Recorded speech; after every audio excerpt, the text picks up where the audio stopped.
All right, let's look back at the accounting, not the accounting equation, sorry for that.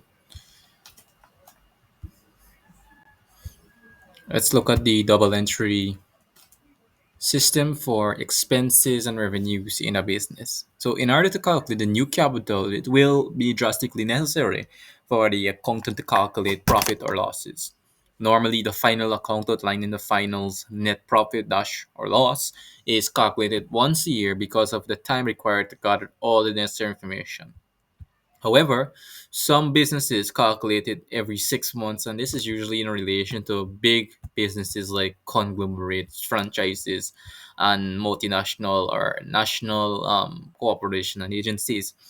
The accountants will need to gather information on the firm's expenses and revenues for the time period in question so that the profit or loss can be calculated. To serve this purpose, a separate account is open for each type of expense and each type of revenue. For instance, there may be account as follows. We have rent account. This is expenses. Wages account is another expenses. Salaries account expense. Telephone account expenses. And we have rent receivables account. That is a revenue. So that goes on the debit side.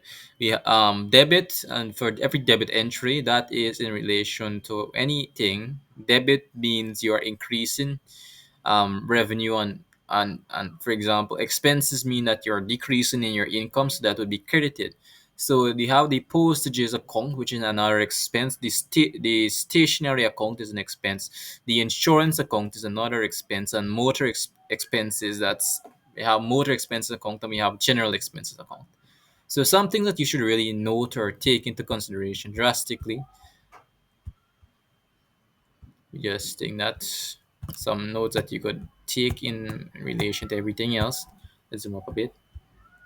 So expenses are identified as the day-to-day cost of running a business. Revenues are the sources of income and money. So that's what revenue in reality actually is. So revenues are the sources of money, where we get our money from exactly.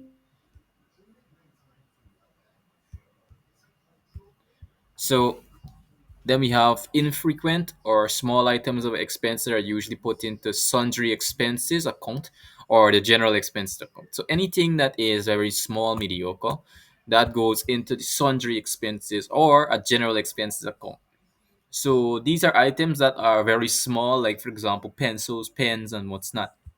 So all expenses are debited on the left hand side of the T account, right? As you could see here, this is the left hand side. So every expenses is debited and all revenues are credited on the right side of the T account. So example, June 1st we paid for postage stamps by $50. So that would be credited on the right hand side. So paid electricity by check, $229. We would put that on the credit side. So that is the basic gist of it. So in a situation of um received rent in cash 138, that would be debited because money is coming into the business. Postages, that is money going out to the business. We see relation paid for postage stamps by cash, that is an expense. You're paying money out of the business for postages, so that would be $50 money going out to the business for say. Let's look at the bank account now. So if you look at it, there is three main accounts here. There is a cash account, there is the bank account, because every cash account needs to be followed by a bank account in relation to check, because check is in relation to the bank. Cash account is in relation to literal physical money being paid. So when you say by cash, we usually put that in our cash account. So it says electricity, paid electricity by check, $229. We have that on the credit side since it is an expense. We put that on our credit. And we have June 4th insurance. That is another type of expense as we look back right on top here. Um, Insurance account expenses. So that would be on the credited side, 142.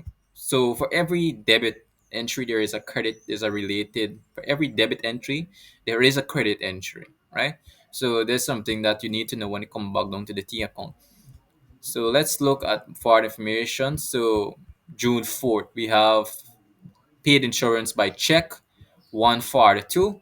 And if you look at the insurance account, we paid by check 142. That goes into the insurance account. And if you look back right here, we have insurance also right here by 142. If you look at the bank account for electricity, which is 229, that is we have a correlated credit to debit entry right here of 229 on electricity. And usually how we get bank account here, we don't put bank and bank, we put bank to electricity or electricity account, showing the relations between the two. So for every debit entry, there is a correlating credit entry. So we have um by cash $50. We have postages here in the cash account by $50. And if you look right down here, there is a relating debit entry to a credit entry. We have rent receivables accounts. We have 138 by cash June the 3rd. And we have a relating credit to debit entry right there. If you could see that right there. So that is everything for the T account on this class. So guys, see you on the later video. Subscribe, hit the notification bell, and see you guys on the next video.